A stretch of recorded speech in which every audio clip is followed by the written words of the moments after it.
Alhamdulillah. Wassalatu wassalam ala Rasulillah wa ala alihi wa sahbihi ajmain. Amma ba'd. A'udhu billahi minash shaitanir rajim. Bismillahir rahmanir rahim. Udu ila sabili rabbika bil hikmah wal mau'izatil hasana wajadil billati hasan. Rabbi shrah li sadri wa yassir li amri wahlul 'uqdatam min lisani yafqahu qawli. My respected elders and my brothers and sisters, I welcome all of you with the Islamic greetings. Assalamu alaikum wa rahmatullahi wa barakatuh. May peace, mercy and blessings of Allah subhanahu wa ta'ala be on all of you.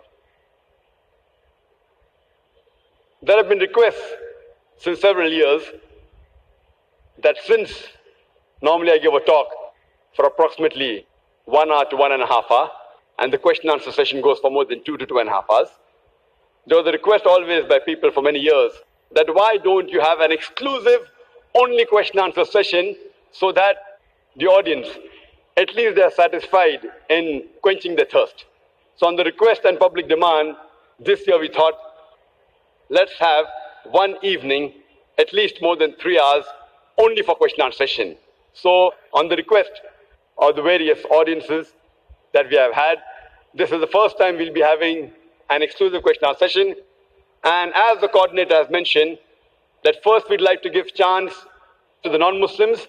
So I request my non-Muslim brothers and sisters that if you have any questions regarding Islam and comparative religion, if you have any query, if you have any misunderstanding, even if you do not agree with a single teaching of Islam, this is the opportunity to question. And inshallah, I'm young, I can take your questions, and I'll try my level best with the limited knowledge that I have, that I'll try and reply to your questions.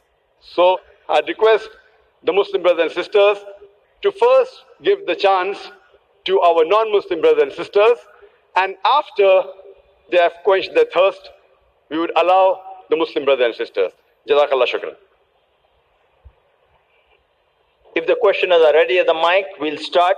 We have one mic in the front for the gents there, one in the middle and one in the rear section. 3, if you can see, first, second, third. For the ladies, we have one mic in the center right in front of me for the ladies and one on the right hand side. Both are in the front. Maybe start with the first question on the mic on my left. Yeah, Dr. Naik, first let me just say I'm really honored to be standing in front of you. I've watched your programs on Peace TV a lot and I really think you're great. Can we have your name? Yeah, my name is Mahesh Ursekar and I am a PhD student in the Department of Philosophy of Mumbai University. My question is a little technical. I would like to know what the concept of soul is in Islam. As you know, in a lot of Indian philosophy, soul and mind are taken as different, whereas in Western philosophy, soul and mind is considered as the same.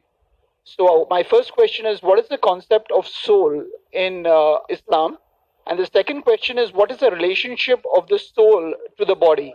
So that after death, does the soul leave the body? And, things like that. So there is a two-part question. What is the concept of the soul and how is it related to the body? And what happens to it after death? Thank you. Brother Mahesh has asked the question that what is the concept of soul in Islam and what is the relationship of the soul and the human body and what will happen to the soul after death? That's the basic question. That's correct.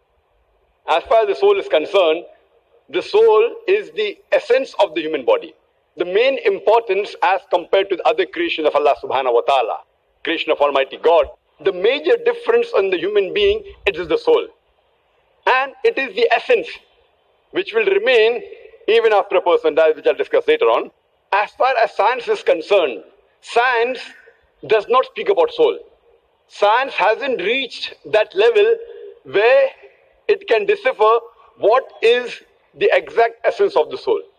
But there have been researches done that when any living creature dies, for example, animal when he dies, as compared to a human being, when an animal dies, immediately after it dies, there's no difference in the weight.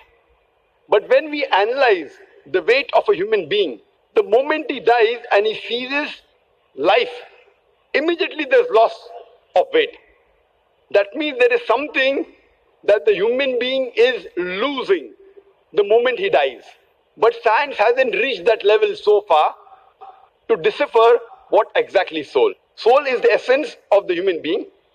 And the Quran says in Surah Al-Imran, chapter number 3, verse number 185, Allah says, Kullu nafsin zaikatul maut. Every soul shall have a taste of death. In this world, this life is the test for the hereafter. Allah says in the Quran in Surah Mulk, chapter number 67, verse number 2, Allazi khalaqal mauta wal hayata. That Allah has created death and life to test which of you is good in deeds. So this life is a test for the hereafter. And every soul shall have a taste of death. Once a person dies, his soul is not there. But on the day of judgment, when he'll be resurrected, then depending upon the good deeds and the bad deeds he has done, Almighty God, on the day of judgment, He is Malik Ramaddin, He is the master of the day of judgment, depending upon how you have failed the test in this world. Depending on that, then your result will be whether you go to paradise or hell. So the soul lives. Soul doesn't die. It only has a taste of death when a person's body lies. So the relationship with the body and soul put together, you have the human being here. But in the hereafter, there will be absolutely a new body given, and the soul will survive. And then, depending upon how he has failed the test, he will go to heaven or hell. Hope that answers the question. Is the soul the same as the mind? That's the question, that is the soul same as the mind? No. Again, mind is abstract. If I ask you, where is your mind? So you will say, okay, fine, mind, is it in the brain? So this is an abstract word, like how you say, mind your own business. So mind, when we say, people start thinking of the brain, but that doesn't mean that the mind is in the brain, but it is different. So mind is like an abstract word. I do not know where the mind is placed. But when we talk about the mind, normally we start thinking about the brain, but that's an abstract word. Hope that answers the question. Thank you.